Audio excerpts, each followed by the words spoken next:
Kita hari ini membahas dari 2 Korintus pasal yang keempat, ayat yang pertama sampai ayat yang ke-15.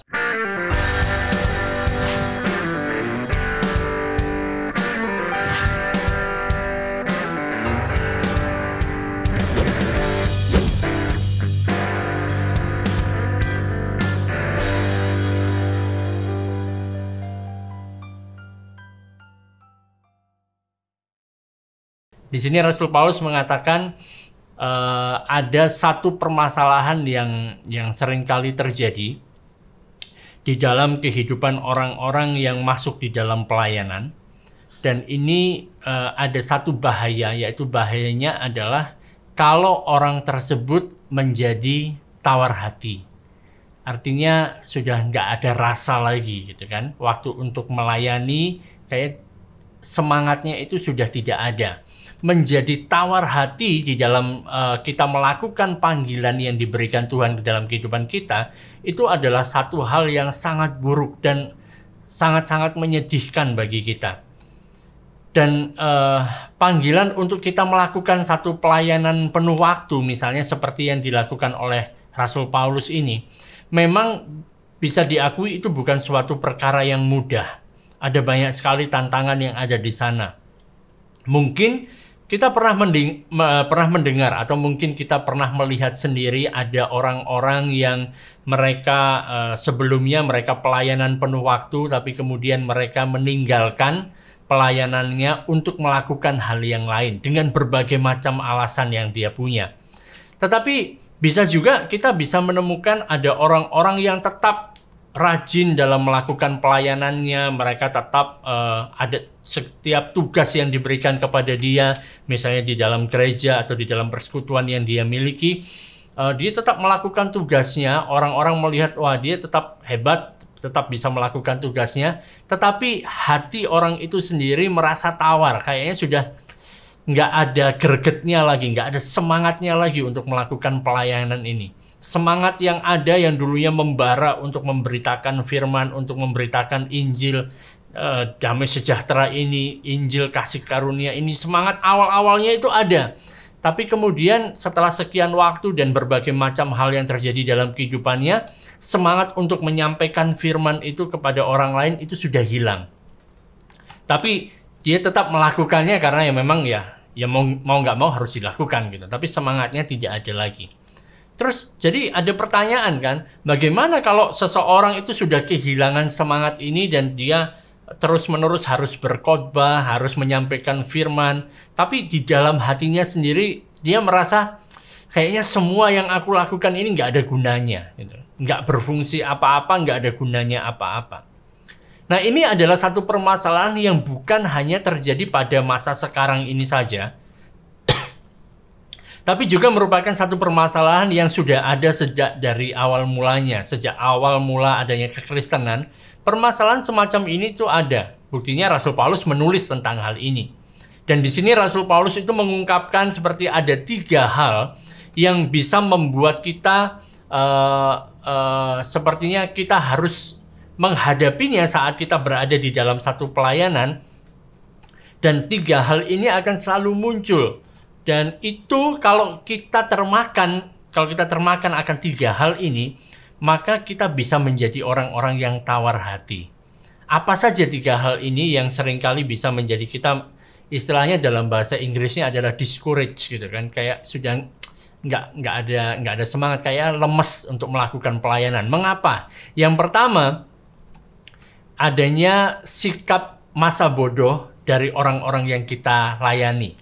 Orang-orang yang kita layani kadang-kadang mereka menjadi acuh tak acuh, kayak nggak ada gunanya lah, ngapain dengarkan dia berbicara tentang firman Tuhan. Jadi saat kita misalnya kita yang melayani kan, kita sudah melakukan banyak sekali persiapan. Misalnya seperti saya mempersiapkan untuk Bible Study ini, saya harus ambil waktu khusus untuk saya pelajari, saya cari dari berbagai macam sumber dan sebagainya, bertanya kepada Tuhan, berdoa supaya bisa menjelaskan dengan baik, melakukan persiapan dengan maksimal. Sudah melakukan semuanya itu, dan kemudian saya menyampaikan firman yang sudah ada, yang sudah dipersiapkan ini, yang menggebu-gebu, yang menggelora yang ada dalam hati saya sampaikan. Tapi waktu saya sampaikan itu akan ada orang-orang yang sama sekali hatinya tidak tersentuh dari apa yang saya sampaikan. Bahkan mereka tidak percaya. Istilahnya mereka bergeming. Ya. Dan mereka nggak ada perubahan di dalam kehidupan mereka. Kita bisa saja misalnya kita khotbah, ya kan, sampai saking banyaknya kata-kata yang keluar dan begitu cepatnya tempo kita untuk mengatakan sesuatu sampai di bibirnya sini mulutnya mulai berbusa gitu kan, karena terlalu banyak bicara. Sekalipun kita khotbah sampai mulut berbusa tentang hal-hal yang sangat yang sangat punya arti dalam kehidupan kita, misalnya kita bicara tentang Injil, dan Injil itu benar-benar berdampak yang luar biasa di dalam kehidupan kita. Ya kan, bicara tentang hal yang kita percayai, ini loh yang menjadi kebenarannya, tentang kebenaran yang memang benar-benar langsung datang dari Allah, kebenaran yang ada yang kita terima dari Allah. Tetapi di antara orang-orang yang mendengarkan kita bicara itu, akan ada orang-orang yang sampai kita selesai bicara, mereka tidak mau menerima semua yang kita katakan.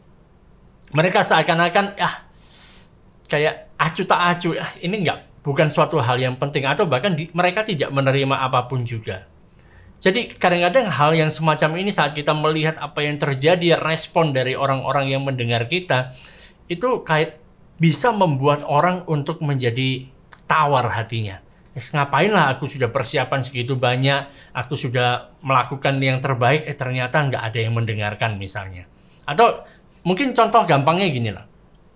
Misalnya ada seorang ibu, dia sudah kerjaannya adalah pekerjaan ibu rumah tangga.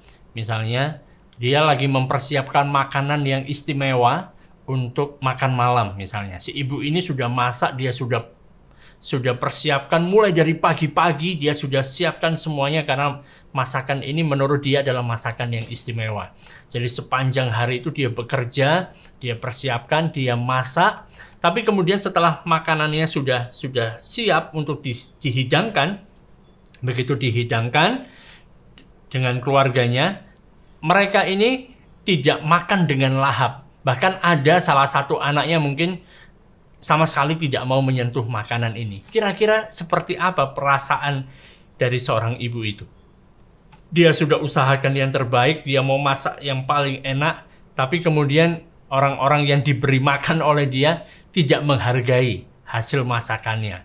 Kan rasanya, ngapainlah aku tadi masak sampai repot-repot sepanjang hari melakukan hal yang semacam ini. Bisa menjadi tawar hati. Tapi ini merupakan satu hal di mana kita sebagai orang yang ada di dalam pelayanan, orang yang melayani, kita perlu untuk belajar untuk menerima kenyataan bahwa di dalam kehidupan kita pasti akan ada kita ketemu dengan orang-orang yang seperti ini. Kita sudah melakukan yang terbaik, tapi tidak dianggap apa yang kita lakukan itu. Itu hal yang pertama. Dan kalau kita termakan dengan hal ini, kita bisa menjadi tawar hati. Yang berikutnya adalah bisa gara-gara kita menyampaikan kebenaran, bisa muncul permusuhan, bisa muncul kebencian. Saat kita beritakan kebenaran tentang Allah, saat kita beritakan firman Allah, itu bisa mengganggu kenyamanan seseorang. Dan itu bisa membuat jengkel orang tersebut, bahkan orang itu bisa marah kepada kita, sehingga orang itu bisa membenci kita, memusuhi kita, bahkan menyerang kita. Memang saudara, tidak ada orang yang suka untuk mendapatkan permusuhan, tapi cepat atau lambat kan, orang-orang yang memang benar-benar memberitakan kebenaran dan hanya kebenaran saja yang dia sampaikan, orang tersebut akan bersinggungan dengan orang-orang lain yang tidak suka saat kebenaran itu diungkapkan. Seperti kata Rasul Paulus di dalam Galatia kan, apakah gara-gara aku menyampaikan kebenaran ini malah kamu jadinya membenci aku gitu kan. Itu yang dikatakan. Dan ini yang akan terjadi, ya kan? Ada permusuhan, ada kebencian gara-gara kita sampaikan tentang kebenaran, gara-gara kita sampaikan tentang firman Allah. Dan kalau kita melihat permusuhan itu, kita melihat kebencian yang diberikan orang kepada kita gara-gara kita sampaikan kebenaran, bisa jadi kita juga menjadi tawar hati. Kalau gitu lain kali aku nggak usah ngomong lagi lah sama dia. Aku nggak usah sampaikan firman kepada dia. biar saja dia. Jadi ada tawar hati. Nah, hal yang ketiga yang bisa terjadi adalah adanya orang-orang yang kemudian malah menghina kita, mengkritik pemberitaan firman yang kita lakukan. Mereka mengatakan bahwa memberitakan firman Tuhan, menyampaikan Injil, pergi ke sana kemari untuk memberitakan Injil itu merupakan hal yang buang-buang waktu saja. Buang-buang uang, buang-buang tenaga. Nggak perlu terlalu banyak khotbah, nggak perlu terlalu banyak mengajar firman. Coba kamu lakukan dengan cara yang lain. Misalnya kamu turun ke lapangan, kamu kerja bakti misalnya. Kamu melakukan kegiatan sosial. Nggak usah ngomong firman-firman. Nggak ada gunanya. Akan ada orang-orang yang ngomong seperti itu. Ada orang-orang yang misalnya mereka lebih suka untuk melakukan tindakan-tindakan sosial lainnya, tapi tidak mau untuk memberitakan firman. Karena pikirnya ngapain diberitakan firman? Toh mereka akan melihat bahwa kita ini yang memberikan bantuan ini adalah orang Kristen. Tapi kalau kita nggak pernah sampaikan firman, bagaimana mereka bisa mengetahui tentang Injil? Nah, ini yang bisa terjadi saat kita masuk di dalam pelayanan. Dan hal-hal ini, ketiga hal ini bisa membuat kita menjadi orang-orang yang tawar hati. Dan sekalipun semuanya ini tidak hanya menimpa kita, menimpa Rasul Paulus juga. Tetapi Rasul Paulus dia tetap bisa berkata bahwa kami tidak tawar hati. Sekalipun ada hal-hal itu terjadi. Kami tetap ada di dalam pelayanan dan kami terus akan melanjutkan pelayanan kami. Ketiga hal itu tidak bisa menghentikan kami. Tapi kemudian mungkin saudara berkata, itu kan bicara untuk orang-orang yang sudah pelayanan. Bagaimana dengan saya? Saya kan jemaat biasa. Saya tidak terlibat pelayanan apapun. Apalagi pada sekarang ini, pada masa pandemi ini, gereja kami pun sudah tidak ada lagi ibadah di gedung gereja. Semua ibadahnya daring, online gitu kan. Ketemunya lewat Facebook, lewat YouTube dan lain sebagainya. Jadi kami mau ikut pelayanan juga tidak bisa. Ya kan? Kami tidak melakukan pelayanan di Limbar, terlibat pelayanan di dalam gereja. Untuk apa kemudian kita mempelajari tentang hal ini di dalam 2 Korintus pasal yang keempat ini? Padahal saya toh tidak terlibat dalam pelayanan apapun juga. Saudara, kalau saudara adalah orang percaya, saudara adalah orang Kristen, maka saudara sebenarnya dalam hidup saudara sudah ada di dalam pelayanan. Saudara adalah para pelayan Injil. Bahkan firman Tuhan mengatakan bahwa saudara adalah pelayan dari perjanjian yang baru. Mungkin saudara tidak dipanggil untuk melayani melalui mimbar. Mungkin saudara tidak dipanggil untuk berkhotbah di depan mimbar gitu kan, di depan jemaat. Tetapi saudara bisa melayani dimanapun saudara berada. Dan saat saudara melakukan pelayanan itu dimanapun saudara berada, maka 3 hal tadi yang bisa membuat saudara menyerah, yang bisa membuat saudara tawar hati, itu bisa terjadi selama saudara berada di dalam pelayanan, saat kita mau melakukan sesuatu. Nah, kita akan melihat bahwa sekalipun kita menghadapi semua hal itu di dalam pelayanan, tetapi kita tetap bisa memiliki semangat. Kita tetap bisa seperti Rasul Paulus tidak tawar hati. Kenapa demikian?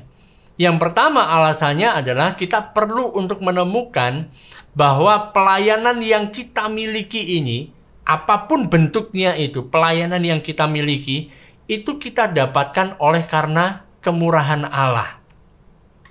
Kalau saudara melihat di ayat yang pertama kan, di ayat pertama di sana dikatakan bahwa oleh kemurahan Allah, kami telah menerima pelayanan ini. Karena itu, kami tidak tawar hati. Saudara, kita berada di dalam pelayanan ini, itu bukan karena kita sedang memberikan kemurahan bagi orang lain, tetapi karena kita sudah mendapatkan kemurahan. Kita sudah mendapatkan pertolongan. Bahkan bisa dikatakan bahwa kita mendapatkan keistimewaan untuk kita bisa melayani. Jadi jika saudara mengetahui misalnya kalau saudara tahu segala sesuatu tentang diri saya, ya kan, mungkin saudara nggak akan mau ikut Bible study. Mungkin saudara nggak mau untuk belajar mendengarkan saya berbicara. Dan mungkin saudara juga nggak mau bersinggungan dengan saya. Akan tetapi saudara, Allah yang jauh lebih mengenal saya daripada saya mengenal diri saya sendiri. Dia yang lebih mengenal saya. Dia tidak mempermasalahkan hal itu. Dia tetap memilih saya. Dia tetap memberikan kemurahan kepada saya. Sehingga saya bisa melakukan pelayanan ini. Jadi, sikap kita adalah saat kita bisa untuk melayani, itu karena kemurahan dari Allah yang Allah berikan kepada kita. Semua ini adalah karena kemurahannya. Semua ini karena mercy. Karena Dia murah hati bagi kita. Sebenarnya kita nggak ada satupun yang layak untuk kita memberitakan Injil. Nggak ada satupun dari kita yang layak untuk berbicara tentang firman Tuhan. Tetapi menjadi keistimewaan bagi kita. Karena apa? Karena ada kemurahannya. Kemurahan yang diberikan Allah kepada kita melayakkan kita untuk menjadi pelayan. Untuk melayani Dia. Untuk melakukan pelayanan ini. Jadi kita melayani itu bukan karena kita sedang memberikan kemurahan kepada orang lain, tetapi karena kita sudah mendapatkan kemurahan dari Allah untuk kita bisa melayani. Jadi kalau Paulus mengatakan, kalau aku bisa menyampaikan firman, misalnya gitu kan, atau misalnya saudara berkata, kalau aku bisa berkhotbah, kalau aku bisa memimpin pujian, kalau misalnya aku bisa bermain musik gitu kan, atau misalnya aku bisa menyambut orang datang jadi usher misalnya. Atau mendoakan orang. Atau paling tidak aku bisa tersenyum bagi orang lain. Atau aku mungkin melakukan semuanya itu nggak bisa. Yang aku bisa adalah bantu membersihkan tempat ibadah lah. Aku bisa ngatur kursi. Aku bisa sapu tempat ibadah itu. Semua pelayanan itu kita lakukan karena apa? Karena kemurahan Allah sudah diberikan kepada kita. Kita mendapatkan kemurahan Allah untuk bisa melakukan itu. Karena itu sebenarnya kita perlu untuk mengucap syukur kepada Allah. Sebab ini merupakan satu keistimewaan yang Dia berikan kepada kita. Tidak peduli apapun bentuk pelayanan yang kita lakukan, Allah yang memberikan kemurahan kepada kita dan Dia yang membuat kita sanggup untuk menjadi pelayan-pelayan perjanjian baru. Pelayan-pelayan perjanjian baru yang tidak terdiri dari huruf yang mematikan, tetapi dari roh yang menghidupkan. Nah, oleh karena itu, memandang bahwa kita bisa melayani itu karena kemurahan dari Tuhan, itu memberikan satu sudut pandang yang baru bagi kita. Bahwa kita ada di dalam pelayanan ini bukan untuk orang lain, tetapi karena Allah di dalam kemurahannya yang besar, Dia berkata, "Hei, aku mau supaya kamu melakukan hal ini untukku." Jadi itu karena kemurahan dari Allah. Karena dari kemurahannya kita telah menerima pelayanan ini. Sehingga apa? Apapun yang terjadi, karena aku mendapatkan ini sebagai kemurahan dari Allah, maka kita nggak bisa tawar hati. Kita tidak tawar hati karena itu. Namun sekalipun demikian, itu tidak berarti bahwa kita tidak akan menghadapi hal-hal yang punya potensi untuk membuat kita menjadi tawar hati. Bukan berarti bahwa kita nggak perlu untuk menerima kenyataan bahwa ada permasalahan demi permasalahan yang bersinggungan dengan kita memberitakan Injil, yang berkaitan dengan kita menyatakan tentang kebenaran. Masalah demi masalah itu tetap akan ada. Contohnya kan misalnya, akan tetap ada orang-orang yang tidak peduli apa yang kita sampaikan. Akan ada orang-orang yang mereka acuh tak acuh. Dia abaikan apa yang kita sampaikan. Dan bisa jadi ini merupakan hal yang cukup sulit bagi kita saat kita berhadapan dengan orang-orang yang demikian. Pernah enggak saudara ketemu dengan orang yang seperti itu? Dia bertanya kepada kita, minta nasihat, kemudian waktu kita berikan nasihat dan sebagainya, dia tidak menganggap nasihat kita, ya kan? Saat kita percaya bahwa kita punya kebenaran yang sejati, dan kebenaran yang sejati yang kita percaya itu seakan-akan membara di dalam hati kita, sehingga kita dengan sendirinya kan otomatis kita mau membagikan, kita mau memberikan kebenaran yang ada membara di dalam hati kita ini kepada orang lain. Tapi kemudian saat kita sudah semangat beritakan itu, orang ini ngomong sama kita, "Aku nggak lihat ada satu hal pun yang istimewa dari apa yang kamu katakan." Atau mungkin dia mengatakan, itu semuanya omong kosong. Semuanya itu nggak ada gunanya. Ya, contohnya kan, misalnya saudara mengikuti acara Bible Study pada malam hari ini dan saudara sangat diberkati, mendapatkan sesuatu yang luar biasa, yang hebat, yang baru dari Tuhan. Dan kemudian saudara kasih tahu sama temannya, Misalnya saudara punya teman, kasih tahu, hari Kamis yang akan datang, jam 8 malam, ayo ikut Bible Study. Wah, kita bisa dapatkan pewahyuan yang baru di sana. Kita bisa bersemangat, bisa mendapatkan pewahyuan dari Tuhan dan bisa mengubahkan kehidupan kita. Luar biasa. Kemudian hari Kamis yang akan datang, saudara bawa teman saudara ini. Ayo kita ikut Bible Study sama-sama. Begitu dia ikut Bible Study, saudara bersemangat mendengarkan, saudara bersemangat untuk belajar. Setelah selesai, tanya sama teman ini. Kira-kira tadi apa yang kamu dapatkan? Oh, tadi luar biasa. Apa yang kamu dapatkan? Dan teman saudara mengatakan, nggak ada apa-apa. Biasa-biasa aja. Bukan suatu hal yang menarik. Bahkan membosankan. Gitu kan. Nggak ada yang istimewa. Kalau misalnya kan, sesuatu yang istimewa buat saudara dan saudara ajak orang untuk ikut juga dan bagi dia itu bukan suatu hal yang istimewa dan dia bilang seperti itu. Kira-kira seperti apa perasaan saudara? Jadi ada godaan yang besar saat kita bertemu dengan orang-orang yang semacam ini kan. Bertemu dengan orang-orang yang acuh tak acuh, orang-orang yang tidak mau membuka pikiran mereka, orang-orang yang menganggap ini adalah angin lalu, mereka yang tidak tergerak oleh firman yang disampaikan. Maka kecenderungannya yang kita lakukan adalah kita mulai mengubah isi dari firman Allah. Paulus mengatakan bahwa itu bicara tentang seperti memalsukan firman Allah. Di ayat yang kedua, di sana dikatakan, tetapi kami menolak segala perbuatan tersembunyi yang memalukan. Kami tidak berlaku licik dan tidak memalsukan firman Allah. Sebaliknya, kami menyatakan kebenaran dan dengan demikian kami menyerahkan diri kami untuk dipertimbangkan oleh semua orang di hadapan Allah.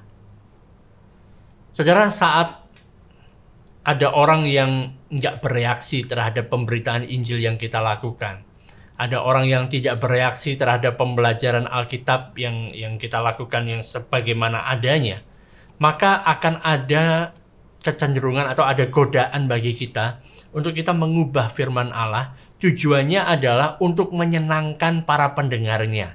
Jadi supaya kuping mereka merasa, wah, ini suatu hal yang ingin aku dengar. Ya kan? Caranya bagaimana? Caranya dengan menambahkan sesuatu pada firman tersebut atau mengurangi sesuatu dari firman tersebut. Atau bahkan juga lebih ekstrim lagi, mengubah arti dari firman itu. Supaya orang yang mendengarkan ini merasa, oh iya, sesuai dengan aku. Sehingga kita menjadi mengubah firman Allah menjadi firman atau menjadi perkataan dari manusia. Memang tidak bisa dipungkiri, saudara. Kadang-kadang kita bisa temukan bahwa perkataan manusia itu bisa jauh lebih menarik dibanding apa yang dikatakan oleh firman Allah. Karena kalau kita memasukkan berbagai macam filosofi, pemikiran dari manusia itu kelihatannya, wah, ngomongnya lebih masuk akal, gitu kan? Lebih bisa diterima. Dan bisa jadi misalnya kan ada orang-orang yang mereka ada waktunya mereka harus berkhotbah, mereka berdiri membawa Alkitab gitu kan. Tapi yang disampaikan, yang dia bicarakan, yang dia khotbahkan itu bukan firman Allah. Dia menghindari ayat-ayat tertentu. Kalau ayat-ayat ini aku nggak akan bahas, ya kan. Ada kebenaran-kebenaran yang tidak mau untuk disampaikan. Supaya apa? Supaya orang-orang itu tetap tertarik. Supaya orang-orang itu tidak tersinggung. Supaya orang-orang itu tetap mendengarkan kita. Supaya menyenangkan para pendengarnya. Nah, kalau ada pelayan Tuhan yang melakukan seperti ini, kalau ada orang yang melakukan seperti ini, harusnya orang ini keluar sajalah dari pelayanan. Nggak usah pelayanan sekalian. Ngapain kamu pelayanan tapi mengubah-ubah firman Tuhan? Dan jadi saudara, kita perlu memiliki sikap yang sama seperti Rasul Paulus. Kita sampaikan kebenaran, dan kebenaran yang sebenarnya itu yang kita sampaikan. Bukan hal lain yang kita sampaikan. Orang mau tertarik atau tidak pada kebenaran yang kita sampaikan tidak jadi masalah. Dan mungkin memang benar ini bisa menjadi hal yang sulit bagi kita. Saat kita sampaikan kebenaran tetapi orang yang mendengarnya itu nggak mau ambil pusing, tidak mempedulikan kita. Itu bisa jadi masalah bagi kita. Kenapa demikian? Menurut Paulus kan, ini karena kita berusaha untuk menunjukkan terang kepada orang yang buta. Misalnya kan, saudara sedang berusaha untuk menggambarkan seperti apa sih indahnya waktu matahari terbit kepada orang buta.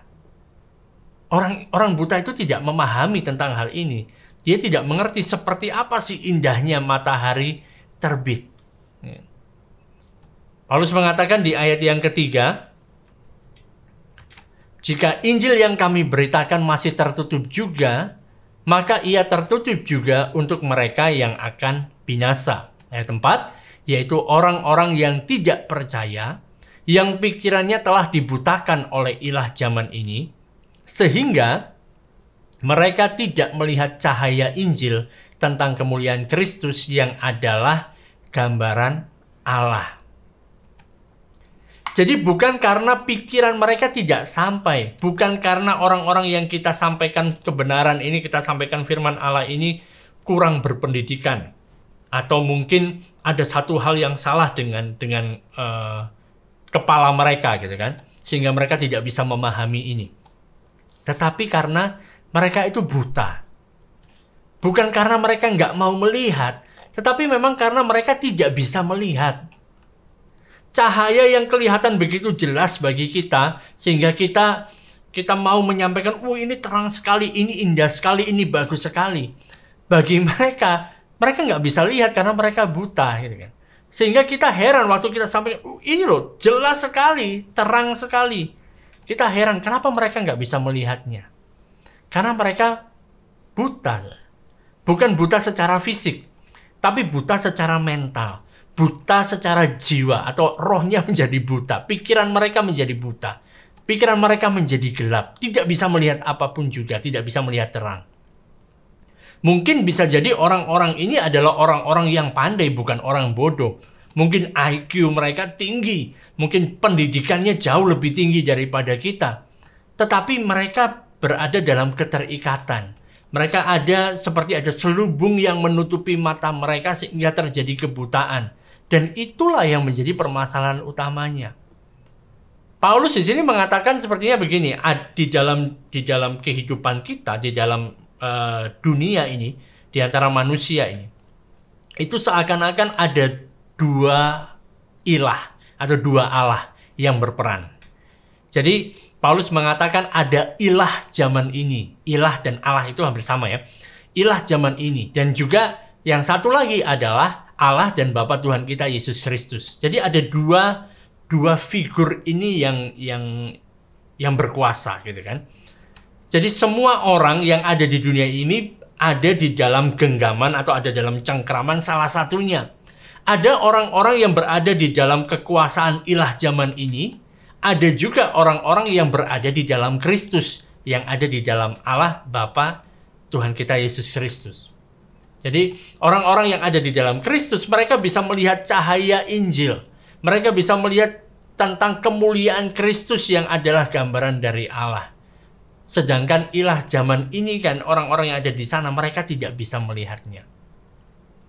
Dan saudara, ilah zaman ini, penguasa dari zaman ini, penguasa bumi ini, itu memang ada. Dan dia ada di balik segala hal buruk yang terjadi. Dia yang mengontrol dunia ini. Sebab dunia ini adalah dunianya dia. Kekuasaan dia. Saudara bisa lihat ini di dalam surat 1 Yohanes. Baca di sana. Dunia ini memang ada di bawah kekuasaannya. Alasan mengapa kita tidak bisa menunjukkan cahaya Injil kepada orang itu adalah karena ilah zaman ini membutakan mata mereka. Sehingga mereka nggak bisa melihat. Mereka tidak bisa melihat betapa indahnya Injil itu, terang Injil itu. Mungkin Anda bisa menunjukkan pada mereka kan, ini loh bukti-buktinya bahwa Injil itu hebat, luar biasa, menyediakan keselamatan bagi kita. Atau mungkin karena kita sudah ngomong sama dia nggak mengerti-mengerti kan, seakan-akan kita mulai berdebat dengan mereka kan. Tapi permasalahannya mereka nggak bisa melihat. Permasalahannya itu mereka buta. Jadi kita ngomong A, dia ngomong Z. Karena mereka nggak bisa lihat. Mereka buta. Dan apa yang diinginkan oleh ilah zaman ini adalah supaya manusia tidak melihat ini. Dia tidak ingin supaya manusia itu bisa melihat hal-hal yang ilahi. Dia hanya mau supaya manusia ini melihat segala hal yang jasmaniah, yang manusiawi saja. Ilah zaman ini mengizinkan orang itu untuk melihat Yesus. Tapi dia tidak mengizinkan orang ini untuk melihat Yesus sebagai Tuhan. Dia tidak izinkan orang ini melihat Tuhan Yesus Kristus. Mereka melihat bahwa Yesus ini sebagai manusia yang biasa saja. Gara-gara ilah zaman ini menutupi mata mereka, membutakan mereka. Dan bukan melihat Yesus Kristus itu di dalam keserupaannya dengan Allah. Karena itu banyak orang yang mengakui bahwa memang benar Yesus itu adalah orang yang hebat. Dia hidup 2000 tahun yang lalu. Dia bisa melakukan banyak hal yang dahsyat. Dia orang yang baik, pengajar yang luar biasa. Tapi mereka tidak bisa melihat kemuliaan Kristus yang adalah gambaran Allah itu. Mereka tidak bisa berkata kepada Yesus Kristus. Dia nggak bisa mengatakan engkau adalah Allahku, engkau adalah Tuhanku. Nggak bisa ngomong seperti itu. Saat mereka mendengarkan para pengkhotbah yang lagi bicara, kan, mereka tidak bisa melihat bahwa itu Yesus yang berbicara melalui si pengkhotbah ini. Tapi yang mereka lihat adalah ya pengkhotbah ini yang melakukan tugasnya. Namanya juga dia adalah seorang pengkhotbah. Misalnya pada hari Minggu di dalam ibadah gereja ya tugasnya dia khotbah. Ya sudah dia entah ngomong apa, ya sudah terserah sama dia. Gitu. Dia melakukan tugasnya. Orang yang semacam ini tidak bisa melihat bahwa yang bicara ini sebenarnya adalah Yesus yang ada di dalam si pengkhotbah itu yang berbicara. Karena itu Paulus mengatakan di ayatnya yang kelima adalah sebab bukan diri kami yang kami beritakan, tetapi Yesus Kristus sebagai Tuhan. Ini yang dikatakan oleh Rasul Paulus. Bukan kami sendiri yang kami beritakan, tapi Yesus Kristus itu sebagai Tuhan. Dan ilah zaman ini, penguasa dunia ini, ingin supaya manusia itu hanya melihat Yesus sebagai manusia biasa. Tidak melihat Yesus sebagai yang ilahi. Tidak melihat Yesus sebagai Tuhan. Mereka yang nggak bisa mendapatkan sesuatu dari firman Allah, mereka yang tidak bisa melihat cahaya Injil tentang kemuliaan Kristus yang adalah gambaran Allah itu, adalah orang-orang yang akan binasa. Ayat yang ketiga kan, kalau saudara perhatikan lagi di ayat yang ketiga, di sana dikatakan, jika Injil yang kami beritakan itu masih tertutup juga, maka ia tertutup untuk mereka yang akan binasa. Tapi kemudian kita mengatakan, kalau mereka tidak bisa melihat cahaya Injil karena ada ilah zaman ini yang membutakan mata mereka sehingga mereka tidak bisa melihat, bukankah itu tidak berada dalam kuasa mereka gitu loh? Mereka nggak punya pilihan lain karena memang ada yang nutupin mata mereka gitu. Ilah zaman ini menutupi mata mereka.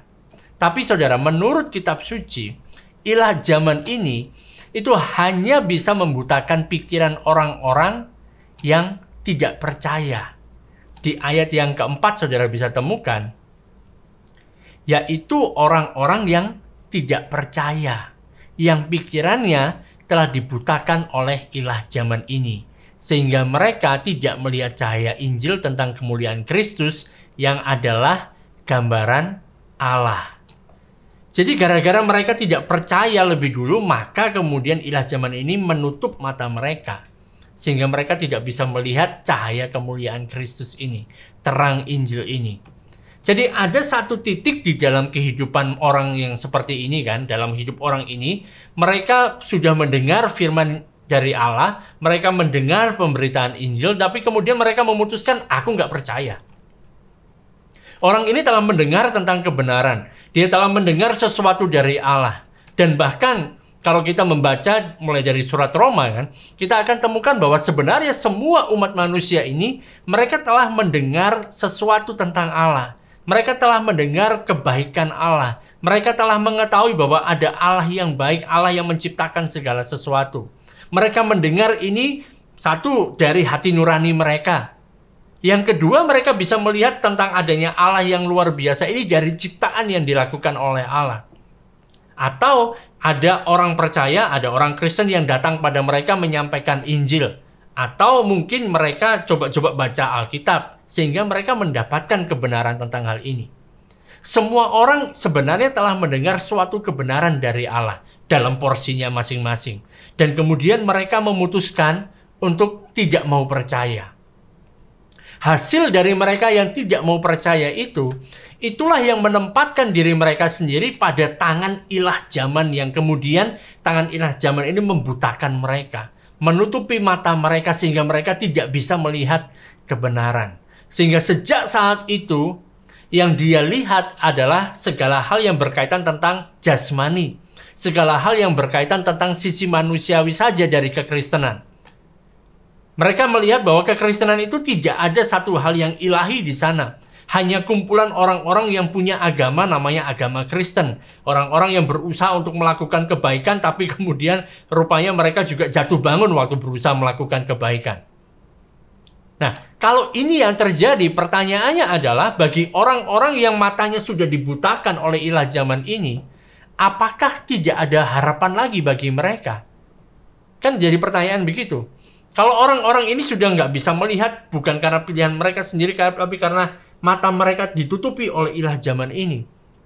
Tidak bisa melihat cahaya Injil, tidak bisa melihat cahaya Kristus.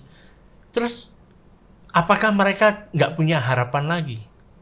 Jawabannya adalah tidak. Jawabannya tidak demikian. Mereka tetap memiliki pengharapan. Di ayat yang kelima mengatakan, sebab bukan diri kami yang kami beritakan, tetapi Yesus Kristus sebagai Tuhan, dan diri kami sebagai hamba-Mu, karena kehendak Yesus. Sebab Allah yang telah berfirman, dari dalam gelap akan terbit terang. Ia juga yang membuat terangnya bercahaya di dalam hati kita, supaya kita beroleh terang dari pengetahuan tentang kemuliaan Allah yang nampak pada wajah Kristus. Saudara, Allah kita itu adalah Allah yang bisa menerbitkan terang dari dalam gelap. Saudara, kalau mendengar istilah ini, mungkin istilah ini lebih terkenal gara-gara ibu kita Kartini mengatakan, ya kan, dari gelap terbitlah terang.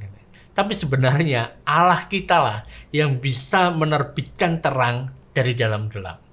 Allah yang melihat kegelapan yang ada di bumi, ya kan? Seperti kalau kita baca di dalam Kejadian, bumi itu belum berbentuk, bumi itu masih kosong, gelap gulita, menutupi samudra raya, dan ada roh Allah yang melayang-layang di atas permukaan air. Kemudian Allah berfirman, jadilah terang. Lalu terang itu jadi. Dan Allah yang sama yang bisa menerbitkan terang itu dari segala yang kegelapan, kan? Jadilah terang dan terang itu jadi. Allah yang sama itu juga bisa menerbitkan terang di dalam hati manusia yang gelap, segelap apapun juga. Sehingga kegelapan itu, kebutaan manusia itu, gara-gara ditutupi matanya oleh ilah zaman itu, bisa disingkirkan. Karena itulah waktu kita memberitakan itu, yang kita beritakan bukan diri kita sendiri, tetapi yang kita beritakan itu adalah Yesus Kristus sebagai Tuhan. Kita percaya sebab Allah itu sudah berfirman, dari dalam gelap akan terbit terang. Dan Dia juga yang membuat terangnya itu yang bercahaya di dalam hati kita. Supaya kita mendapatkan terang dari pengetahuan tentang kemuliaan anak Allah. Kemuliaan Allah yang nampak pada wajah Kristus. Saudara ingat khotbah pertama yang dilakukan oleh Tuhan Yesus pada waktu Dia masuk ke dalam bait suci, kan? Dia mengambil gulungan kitab dan kemudian Dia membukanya. Yang Dia buka adalah kitab dari Nabi Yesaya. Dia membacanya, Dia mengatakan bahwa roh Tuhan ada padaku. Oleh sebab Ia telah mengurapi aku untuk menyampaikan kabar baik kepada orang-orang miskin. Ia telah mengutus aku untuk memberitakan pembebasan kepada orang-orang tawanan. Dan perhatikan Dia mengatakan, dan penglihatan bagi orang-orang buta. Memberikan penglihatan bagi orang buta. Membebaskan orang tertindas untuk memberitakan tahun rahmat Tuhan telah datang. Dan ini yang kemudian menjadi tugas kita. Tugas kita adalah pergi keluar sana melakukan pelayanan kita dengan cara apa? Membuka mata orang-orang yang buta ini. Contoh, bagaimana dari dalam kegelapan yang begitu gelap, kemudian Allah bisa menerbitkan terang. Itu terjadi dalam kehidupan Rasul Paulus itu sendiri. Rasul Paulus itu pernah berada di dalam kegelapan yang benar-benar gelap. Dia buta sama sekali akan kebenaran tentang Kristus. Dia tidak bisa melihat cahaya Injil ini. Dia menganggap bahwa orang-orang yang percaya kepada Yesus yang mati dan kemudian bangkit lagi, itu adalah orang-orang yang salah, dan dia harus menangkap orang-orang ini, memenjarakan mereka, bahkan mungkin harus menghukum mereka. Dia bahkan mengambil surat untuk dia bisa pergi ke tempat yang lain di luar negara dia, untuk dia menangkapi orang-orang percaya ini, orang-orang Kristen ini. Dia sama sekali tidak mengenal terang itu. Sekalipun dia terpelajar, dia sarjana hukum Taurat, dia belajar dari guru yang terbaik pada saat itu, yaitu Gamaliel. Dia mengalami kebutaan, matanya tertutup, matanya tidak bisa melihat terang Injil. Bahkan dia pergi untuk menganiaya orang percaya. Tapi dia, sekalipun ada di dalam kebutaan jiwanya, rohnya buta ini, di suatu saat dia melakukan perjalanan menuju ke Damsyik, dia melihat terang Kristus yang bercahaya. Bahkan cahaya terang Kristus ini jauh lebih terang daripada terang matahari di tengah hari. Yang terjadi adalah setelah dia melihat terang Kristus ini, dia menjadi buta secara fisik selama 3 hari. Tapi sekalipun dia buta secara fisik selama 3 hari itu, secara roh dia bisa melihat. Pikirannya yang dulunya gelap itu kemudian menjadi terang. Sebenarnya di sini kan, di dalam 2 Korintus pasal yang keempat ini, Paulus sedang menceritakan apa yang telah terjadi pada dirinya sendiri. Bagaimana dia dulu juga adalah orang yang matanya ditutupi oleh ilah zaman ini, sehingga dia nggak bisa melihat tentang cahaya terang Kristus ini. Berkata bahwa Allah yang sama, yang bisa menerbitkan terang dari dalam gelap. Allah yang sama itu yang sudah menerbitkan terang di dalam hatinya. Dan kemudian dia menjadi pemberita terang Injil. Jadi ini adalah cara yang bisa kita miliki untuk kita bisa menghadapi orang-orang yang acuh tak acuh.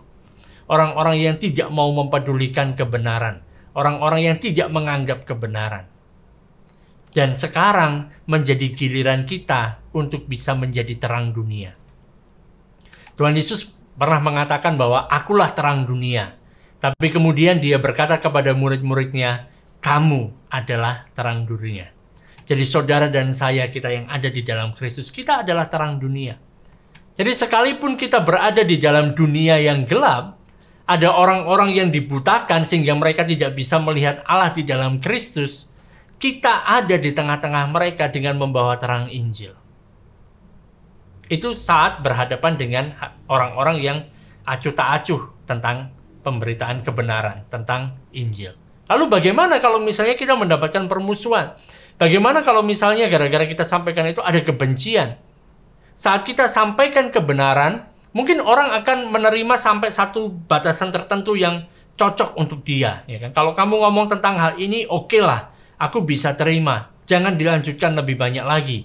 Ya kan? Sampai kemudian kita sampaikan kebenaran secara utuh, orang mulai menentang kita. Saya yakin ini pernah terjadi pada saudara. Dan pastinya sudah pernah terjadi pada saya. Gara-gara menyampaikan kebenaran, jadinya dimusuhi. Itu terjadi. Dan itu sesuai dengan firman Allah. Sebab pasti akan ada orang yang mulai menentang kita kalau kita sampaikan benar-benar firman Allah. Sebab yang kita sampaikan itu memberikan dampak pada hati nurani seseorang. Kadang-kadang saat kebenaran itu disingkapkan, ada orang-orang yang karena merasa malu ada sesuatu hal yang ditunjukkan itu, dia menjadi pertahanan dirinya adalah untuk menyerang. Orang mengatakan menyerang adalah pertahanan yang paling baik, katanya begitu. Jadi saat kita menyampaikan kebenaran ini, itu kebenaran yang kita sampaikan dari firman Tuhan itu bukan sekedar seperti hiburan bagi orang yang masuk dalam pikirannya orang itu. Tetapi kalau kita bicara tentang pemberitaan Injil, kebenaran Injil itu menusuk sampai hati nurani seseorang, hati yang paling dalam. Dan kadang saat itu terjadi itu bukan menjadi hal yang menyenangkan bagi orang tersebut. Paulus mengatakan kan saudara di ayat yang ke-7, Dia berkata, tetapi harta ini, yaitu terang itu, terang Kristus yang adalah gambaran dari Allah ini, kami punyai dalam bejana tanah liat, supaya nyata bahwa kekuatan yang melimpah-limpah itu berasal dari Allah dan bukan dari diri kami. Saudara, kita itu bagaikan bejana tanah liat. Bejana tanah liat yang di sini yang dimaksudkan itu pada zaman dulu di daerah Timur Tengah sana, itu mereka punya lampu. Lampunya itu terbuat dari tanah liat. Mungkin saudara pernah lihat kayak model kayak lampu Aladin gitu ya. Itu terbuat dari tanah liat. Tapi dari situ kan bisa menyala, ada terang. Yang ada terang dari sana. Dan tanah liat ini gampang rusak. Bejana ini kan, lampu ini kan gampang rusak, gampang pecah, mudah sekali pecah. Ini mengatakan bahwa kita semua itu gampang dilukai, gampang pecah. Pengkhotbah, pengajar, penginjil itu bisa terluka. Kita bisa pecah. Saat ada serangan, ada penganiayaan, kita memang lemah. Memang lemah. Bahkan dikatakan dalam segala hal, ya kan, di ayat yang ke-8, di dalam segala hal kami itu ditindas, mengalami penindasan. Kami sampai mengalami habis akal, sudah nggak tahu lagi mau ngapain gitu kan. Kami mengalami penganiayaan, kami dihempaskan, kami dijatuhkan gitu kan, dibanting gitu. Bahkan dikatakan Paulus mengatakan bahwa di dalam bejana tanah liat ini kan, kami sedang membawa kematian Kristus. Bahasa aslinya adalah nekrosis. Nekrosis itu bicara tentang sesuatu, bukan mati, benar-benar mati, tapi bicara tentang proses mati, bicara tentang sekarat, hampir mati. Dan Paulus menggunakan kata Yesus di sini, di ayatnya yang ke-10, di ayat yang ke-10. Dikatakan kami senantiasa membawa nekrosis Yesus, sekarat, hampir matinya Yesus di dalam tubuh kami, supaya kehidupan Yesus juga menjadi nyata di dalam tubuh kami. Jadi di sini Paulus menggambarkan, dan dia menggunakan kata Yesus dan dia tidak menggunakan kata Kristus. Itu menggambarkan Yesus sebagai manusia yang dia sekarat di atas kayu salib, yang dia menderita di atas kayu salib. Dan menurut penelitian, ya kan, katanya orang itu bisa bertahan hidup di atas kayu salib itu sampai sekitar 6 hari. Dia bisa menahan kesakitan di sana sampai dia kelelahan karena harus menahan tangannya yang dipaku, kakinya yang dipaku, dan dia sulit untuk menarik nafas sampai akhirnya dia tidak bisa menarik nafas lagi karena sudah kecapean, tidak bisa mengangkat dirinya lagi. Akhirnya dia mati. Orang bisa sampai 6 hari. Paulus mengatakan kan, kadang aku mengalami peristiwa seperti aku lagi disalibkan, lagi aku sekarat, seperti yang dialami oleh Yesus. Mengalami kematian Yesus itu, mengalami pembunuhan yang dilakukan secara perlahan, nggak langsung misalnya ditembak mati, langsung mati gitu kan, tapi disayat sedikit demi sedikit. Jadi pembunuhan yang perlahan, siksaan yang mungkin melemahkan dia, dan itulah yang dialami oleh bejana tanah liat ini, dialami oleh lampu dari tanah liat ini yang memiliki terang Kristus di dalamnya. Di ayat yang ke-10 kalau kita lihat lagi, dikatakan kami senantiasa membawa kematian Yesus di dalam tubuh kami, supaya kehidupan Yesus juga menjadi nyata dalam tubuh kami. Ayat 11, sebab kami yang masih hidup ini terus-menerus diserahkan kepada maut karena Yesus, supaya hidup Yesus menjadi nyata di dalam tubuh kami yang fana ini. Keren kan saudara? Paulus tidak tawar hati, sekalipun memang berat, sekalipun kehidupannya penuh dengan siksaan, sekalipun dia harus berbagi dalam penderitaan kematian Yesus, tetapi di dalam hal itu juga artinya dia juga berbagi di dalam kehidupannya Yesus. Kehidupan dan penderitaan Yesus itu bisa dilihat di dalam hidupku, kata Paulus. Berkali-kali aku mengalami sekarat, hampir mati. Berkali-kali juga aku mendapatkan kebangkitan. Wah, dahsyat. Ayat yang ke-12 dikatakan, maka demikianlah maut giat di dalam diri kami, dan hidup giat di dalam kamu. Saudara, kita tidak akan bisa melihat kebangkitan sebelum kita mengalami kematian. Dan tidak akan ada mahkota sebelum adanya salib. Dan Paulus mengatakan di dalam ayat yang ke-8 tadi kan, kalau kita buka lagi di ayat yang ke-8, dia berkata, dalam segala hal kami ditindas, namun tidak terjepit. Kami ditindas dalam segala macam hal. Namun apa? Kami tidak terjepit. Kami habis akal kadang-kadang menghadapi segala sesuatu ini, permasalahan silih berganti, yang satu belum selesai muncul hal yang lain. Bagaimana cara kami tetap bisa menyampaikan Injil? Kami nggak tahu lagi apa yang harus dilakukan. Namun tidak putus asa. Kami dianiaya. Ayat yang ke-9. Kami dianiaya. Sekalipun kami mengalami penganiayaan berbagai macam, dipukuli, dicambuk, dan lain sebagainya, kami dianiaya. Tapi kami tidak pernah ditinggalkan sendirian. Bahkan saat kami dihempaskan, kami dijatuhkan, kami bangkit kembali. Karena tidak binasa. Berkali-kali dijatuhkan, tapi bangkit kembali. Tidak binasa. Karena itu, ayat yang ke-10, kami senantiasa membawa kematian Yesus di dalam tubuh kami, supaya kehidupan Yesus juga menjadi nyata di dalam tubuh kami. Sebab kami yang masih hidup ini terus-menerus diserahkan kepada maut karena Yesus, supaya juga hidup Yesus menjadi nyata di dalam tubuh kami yang fana ini. Karena kami sudah mengalami semuanya itu, ayat 12 mengatakan, maka demikianlah maut giat di dalam diri kami dan hidup giat di dalam kamu. Artinya apa ini, saudara? Artinya sama seperti Yesus telah mati supaya kita bisa hidup. Maka saat kita melayani Yesus, saat kita melakukan pelayanan kita, kita akan berhadapan dengan kematian ini. Supaya apa? Orang-orang yang mendapatkan pelayanan dari kita itu, mereka mendapatkan kehidupan. Berikutnya, kita mungkin bisa berhadapan dengan orang-orang yang kemudian menghina kita, yang mengkritik kita saat kita melakukan pemberitaan firman. Itu nggak ada gunanya. Mereka katakan seperti itu.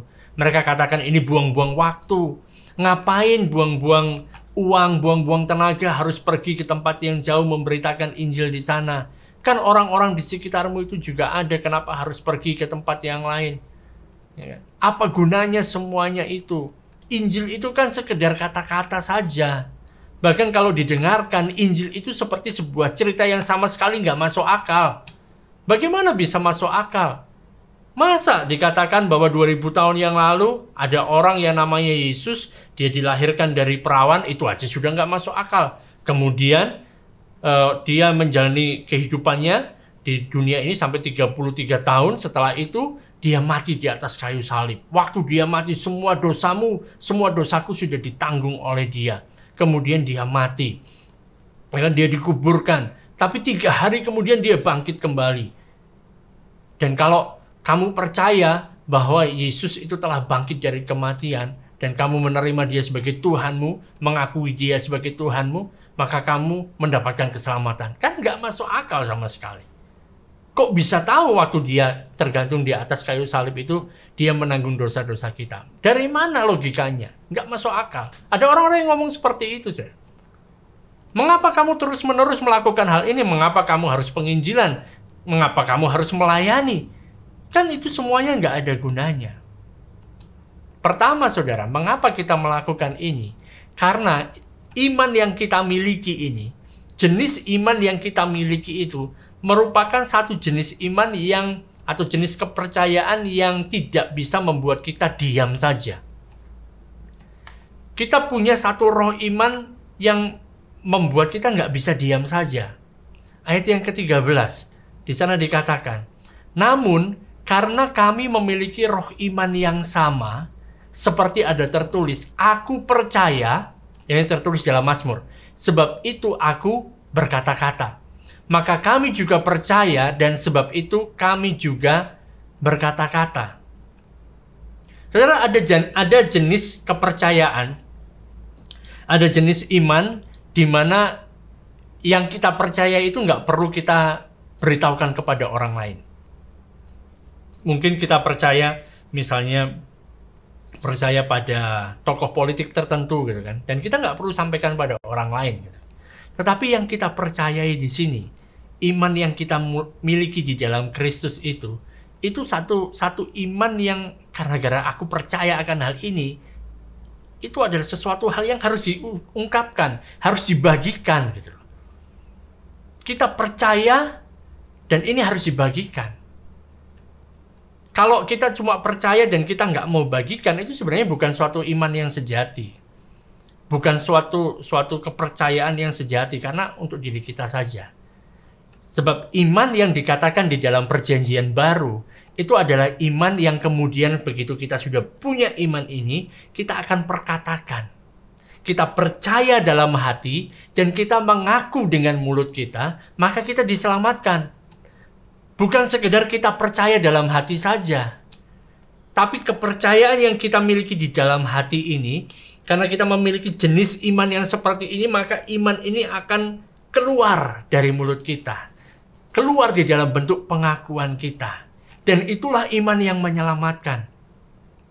Modelnya seperti inilah saudara. Misalnya kalau saudara tahu kan bahwa misalnya ada orang lagi menyeberang jalan. Dia lagi menyeberang jalan lagi sambil main HP, nggak kelihatan kan.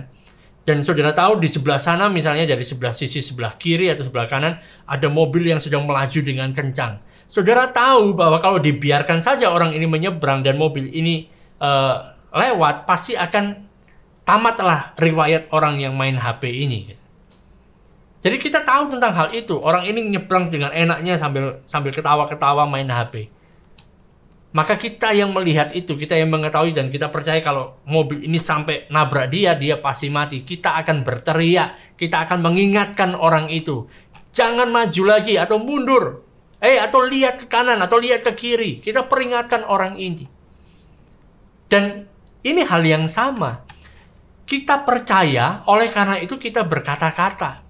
Pemberitaan Injil ini nggak bisa dihentikan.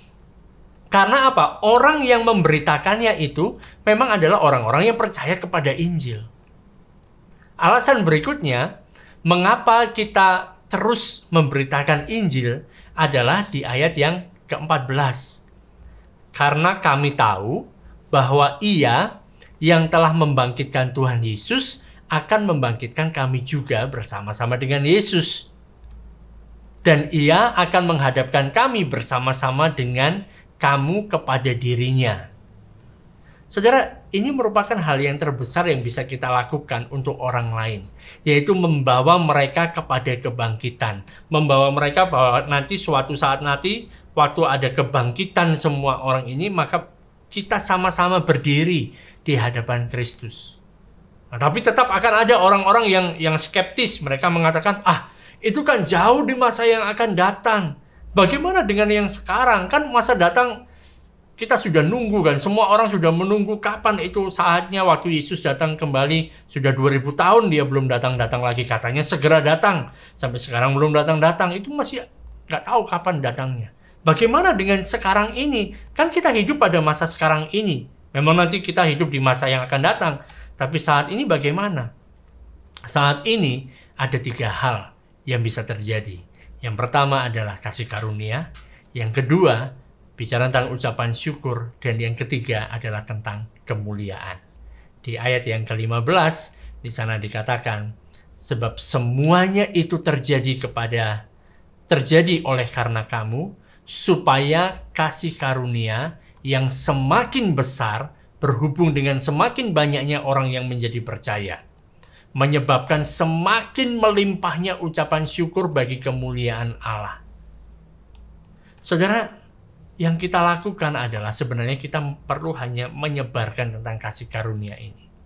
Menyebarkan tentang pemberian Allah. Pemberian Allah tentang apa? Hidup yang kekal. Dan itu diberikan Allah kepada kita, kepada semua umat manusia dengan cuma-cuma. Dan kasih karunia ini makin tersebar kepada banyak orang yang mereka memang mau menerimanya, yang mereka yang mau percaya. Hasilnya apa? Hasilnya adalah karena kasih karunia itu maka makin banyak orang yang percaya dan makin banyak ucapan syukur yang keluar dari manusia. Makin banyak orang yang bersyukur kepada Allah. Bayangkan saudara, kita mengetahui seperti apa yang terjadi di dalam dunia kita ini. Ada banyak sekali orang-orang yang penuh dengan iri hati, penuh dengan kecemburuan, penuh dengan ketidakpuasan, penuh dengan segala hal yang tidak baik. Dia ingin ini, ingin itu, nggak pernah ada puasnya. Tetapi kemudian saat mereka menerima kasih karunia, maka kasih karunia yang mereka terima itu akan membuat mereka bersyukur kepada Tuhan. Bersyukur kepada akan segala sesuatu yang sudah Tuhan berikan kepada mereka. Bersyukur dengan apa yang ada dalam diri mereka. Mereka sampai pada satu titik di mana dalam segala sesuatu kan Tuhan sudah mencukupkan aku. Aku telah dimampukan untuk menjadi pelayan-pelayan perjanjian yang baru. Dia yang menjadikan kita cukup, dia yang menjadikan kita mampu. Karena itu saat kita terima kasih karunia itu, yang muncul kemudian adalah adanya ucapan syukur.